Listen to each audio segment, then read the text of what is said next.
Oh my goodness, what a bass. What a bass. What a bass. What a bass.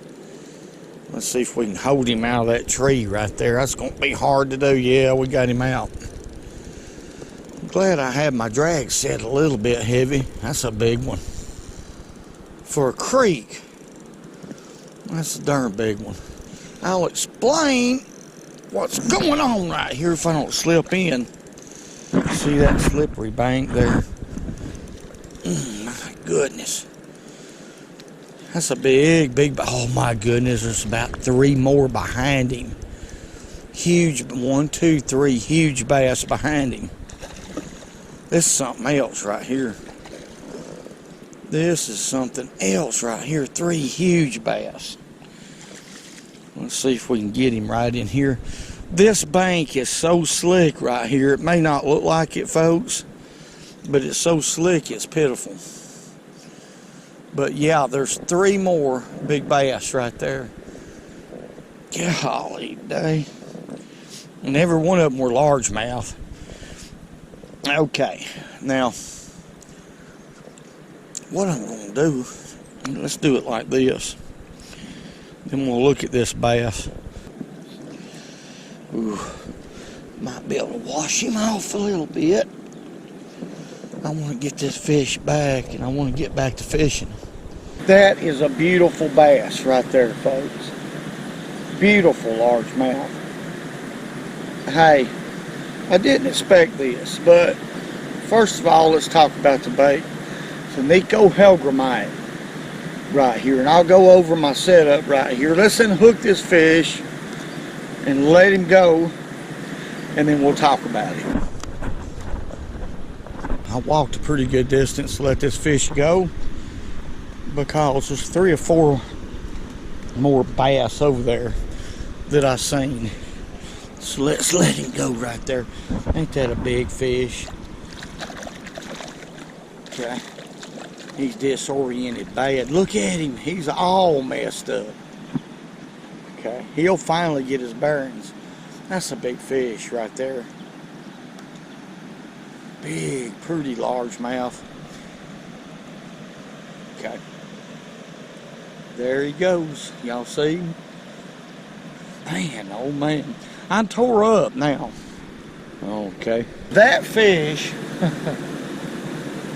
hit an obsidian Nico Helgramite.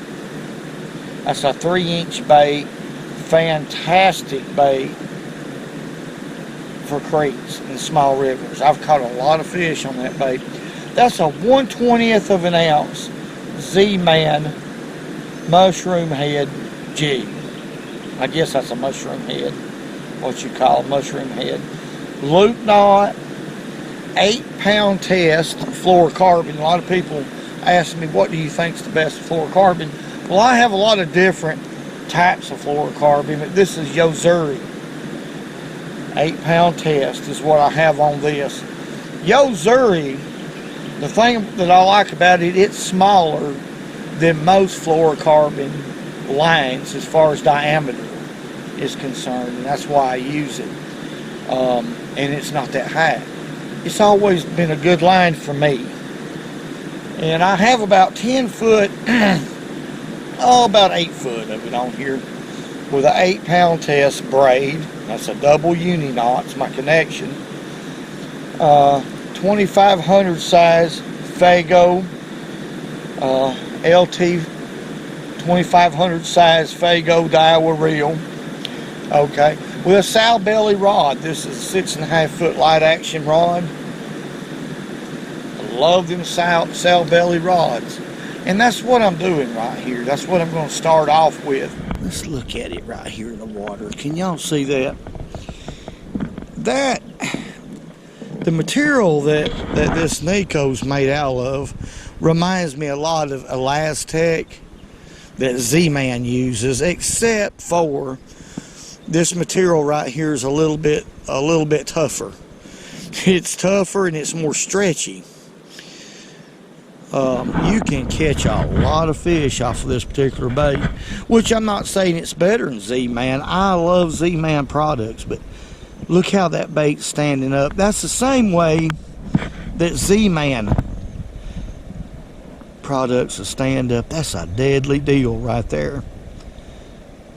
But that's basically how I work it. Real slow, especially right now because the water temperature is cold. But I hope there's another big one over there. And I'm not going to make long casts. This creek is swelled up, and I found out that these fish should be pretty close to the bank. When you have a creek that's really narrow and it's swelled up because of a lot of rain, all the fish should come very, very close to the bank. It's just the water temperature is warmer. I believe they're just a lot more comfortable like that. But those fish has moved on.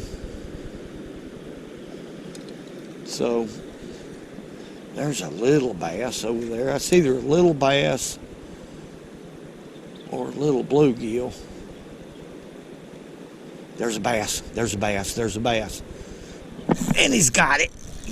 Y'all see that? I'm in a good bass hole right here.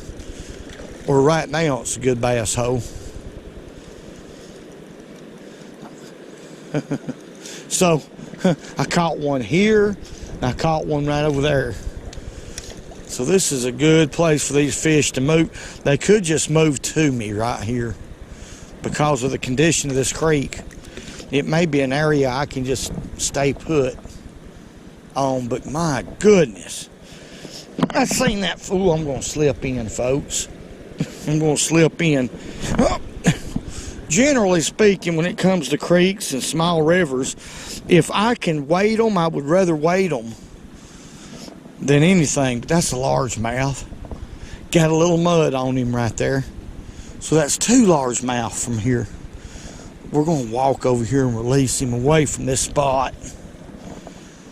I don't want him, I want him to be disoriented. I don't want him to just get back in there where they could be.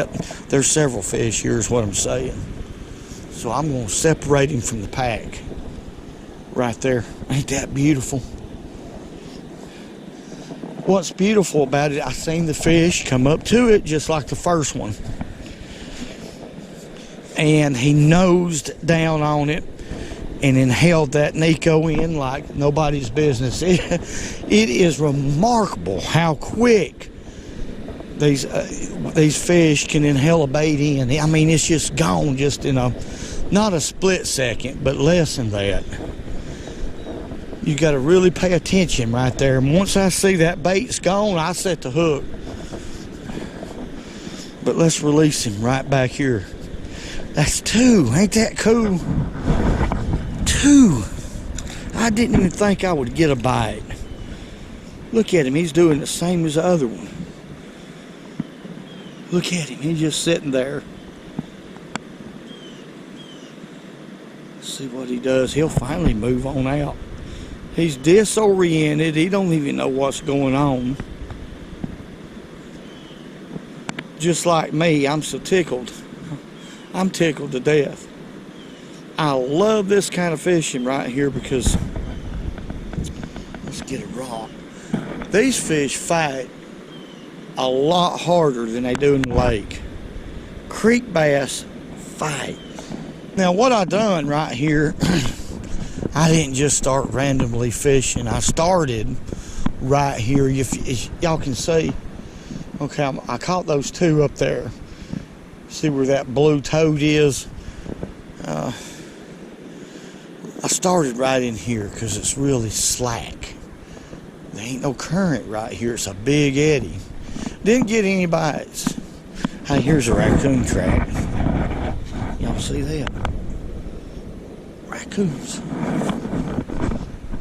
A lot of them in here. But anyhow, I got sidetracked. Y'all excuse me, I'm excited. But anyhow, that's what I'm looking for right there when it comes to fishing creeks. High creeks like this, it's slack water. At least you have a chance to get bit. And if you notice, I don't set the hook hard. Usually when I get back into good practice, when I get bit, I'll just reel. Because this exposed hook right here, this little Z-Man jig head right here, it's incredibly sharp little hooks. It's just like a needle. So it's hard not to stick a fish, to be honest with you. Let's pitch it back out there. They could be another bass right there. What I'm doing right now is I don't see any, but I'm pitching out there a pretty good ways. And when this bait gets in the vision, it's black, so it gets in the vision pretty easily. You can pretty easily see it.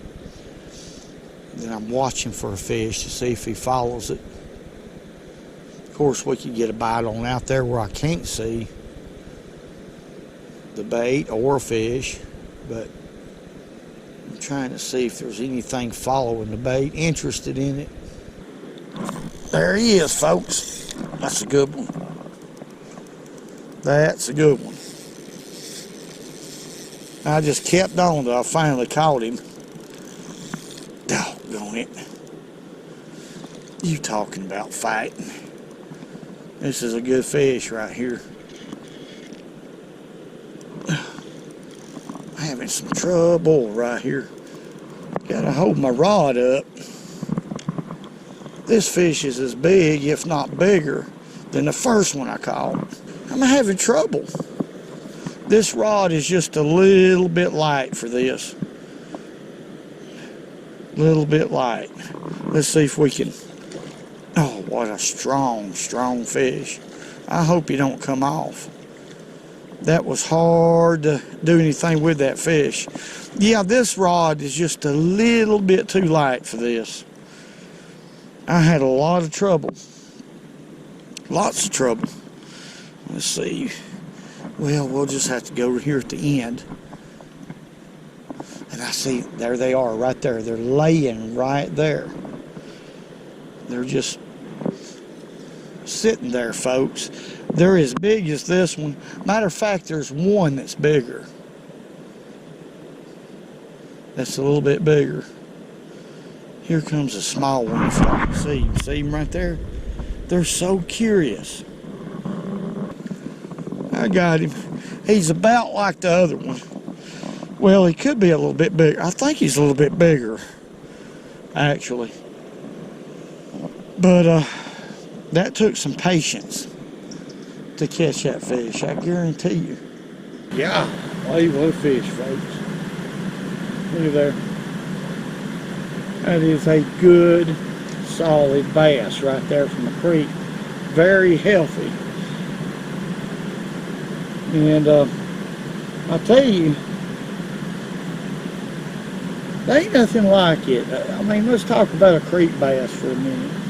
They fight harder than any fish, even out of the river, out of the lake. I don't know what it is about it. I don't understand it really, except for they have to fight current all the time. Unpredictable current. Account of these rains and stuff. You don't take much rain around here and it'll swell a creek up like nobody's business. Maybe that's why they fight hard. But man, I tell you what, Hellgrammites of any kind, not just Nico Hellgrammites. I like Nico Hellgrammites because they're tough. You can catch a lot of fish. But Hellgrammites this time of the year, small crawfish, things of that nature, is killer in these creeks. Let's let him go. Okay, let's get right here and release him. Go on in there. That's a good fish right there. I know from y'all's point of view this looks like a really wide creek, and it's pretty wide right now. But the truth of the matter is, this is a little, boy, he took off then. This is a little narrow creek normally. That's just how much rainfall we've had. It makes fishing really difficult. It scatters the fish out. Ideal conditions is right in the middle of the summer, where you have a low water and these fish accumulate in the deeper holes. But still, I I love this stuff, folks. By the water being real clear, just by observing these fish, you can really study them and figure out what postures that they carry as far as bass, whether they're active or not. You know, if y'all understand what I'm saying. I got a different bait on because they're probably getting wise to this, to that. I'll be able to talk in a minute, folks. That Helgramite. Tell you what, I am so limited. I just thought, well, if I walk down the creek, the water's so high, there's no way I could fish account of the trees, because on down the creek, there's another fish, good one, on my new bait. I've never fished this bait before. Oh man, this is a good fish right here too, another big fish. Dead gone, folks, I'm having some fun. Now this ain't a largemouth. This is either a meanmouth or a smallmouth. Beautiful fish. Golly. Would you get out of there? I'm sorry about my hands being in the way, but I'm having some trouble right here. They want to get up under that. They know where to get off at, don't they? Golly, oh. I set that hook entirely too hard. You don't have to do that. I'm rusty on my creek fishing. There's another bass right there. Can y'all see that big fish? We got this one whooped almost. What a beautiful fish. But there was another one right there looking at him. That is a strong son of a gun. What was I saying? I was wanting to walk down, but why? When I do catch one, I'm working for them. It's a good one. Would you quit? Yeah, there's a fish right there. Right there. About 2.5 pounds. Okay, he's done.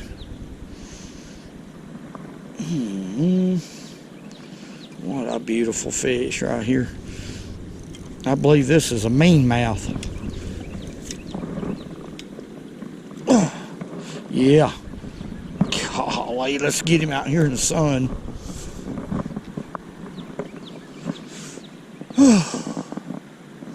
I am enjoying this. Now look at there, folks. What a beautiful, beautiful fish right there. Is that not it? Is that not beautiful? My. Let's take a look at this new bait that I'm going to be fishing with this year here in a lot of these creeks. And when I saw the bait, I knew that it was a good one, that it would be a good one. Look here, what a beautiful bass, folks. Y'all see that? That fish gives me a fit. They fight a lot harder than largemouth. They fight about like a smallmouth. Look how small his mouth is. A lot of people would mistake this for a smallmouth, but what it is, he's got a patch on the bottom of his tongue. See his tongue there on the bottom? It's a tooth patch, just like a spotted bass does. This fish is mixed between a spotted bass and a smallmouth. They're mean. Meanmouth is the name of it. Beautiful, beautiful fish. Thick, healthy. Let's let him go. Then we'll talk about this new bait when I get home, because I forgot the name of it. Alright. Let's revive. Well, I have to. That fish was out of the water for a little while, but it's okay.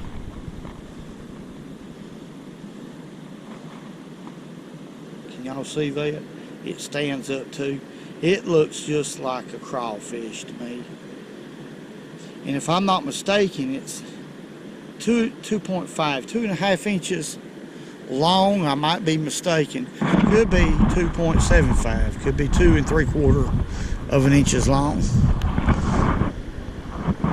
But I knew when I seen that bait at Bass Pro Shop, I knew I need to buy several packs, and I did. When I go home, I'm going to pull out a few baits that I'm going to be using this year. They're Last Tech type baits. I prefer them a lot more, folks, especially in these creeks. They're made to order, really, for a lot of different reasons, but a couple of main reasons that we'll talk about. Well, folks, let me just say it like this. For my first creek fishing adventure, well, I feel like I was blessed.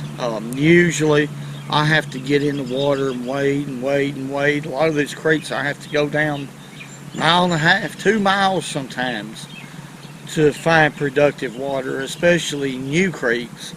Well, this wasn't a new creek. This particular creek was one that I fished before, but it was just high. I don't believe I've ever fished a creek this early. Here in this neck of the woods, like I said, our creeks are really swallowed up. I mean, they just have a lot of water in them. They're out of the banks, way past normal pool, because of all the rain we get here. But anyway, the Nico Helgramite in the obsidian color, which is just solid center black, worked. And the new bait that I'm talking about is not new, but to me it definitely was. It was the TRD Bug Z Canada Crawl, and it's 2.75 inches long, 2 3/4 inches long. And I rigged this bait basically the same as I do a Helgramite, with a 1/20th ounce head, and I always use a loop knot on these type of baits, these small baits like this in these creeks. And I've done that for years. It works real well for me. I mean, I get a few more bites during the course of the fishing trip just by doing that. I'm a firm believer in a loop knot when it comes to little baits like this. And I'm also a firm believer in throwing small baits like that. But a lot of different baits you can use for creeks, but I'm going to tell you, that's definitely going to be on my arsenal. That bait right there, when I first seen it at Bass Pro Shop in Leeds, Alabama, when I seen those baits, I said, I got to get several packs. And I did. I think I bought 4 or 5 packs. I knew just by looking at this bait that it would be an excellent creek bait. And the Last Tech, there's no doubt in my mind, folks, you'll catch more fish, which per bait, which is a lot cheaper economically, and you'll keep fish from, by using these baits, you'll keep fish from just tearing the legs off of it. You're constantly getting bites in creeks. Most of them are long-eared sunfish, red breast sunfish, and bluegill here in this neck of the woods. And they'll tear up conventional plastic. But when it comes to a Last Tech type baits, that's why I prefer them in creeks, because you know, your baits will just last a lot longer. Light tackle, no doubt. It's a lot of fun in creeks. I want to say God bless each and every one of y'all. Thank y'all for everything y'all do for this channel. Y'all have been, I don't know, a godsend to build a channel up this quick, this fast. It's just been, words can't describe it, folks. I really can't believe it. It's hard for me to believe or comprehend. I just know that I love each and every one of y'all. I want to say, whoa.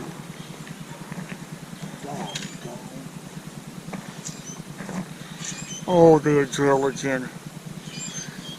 each passing year, in other words, each year that goes by, my adrenaline levels, instead of decreasing, hey man, they increase. Why? Because, hey man,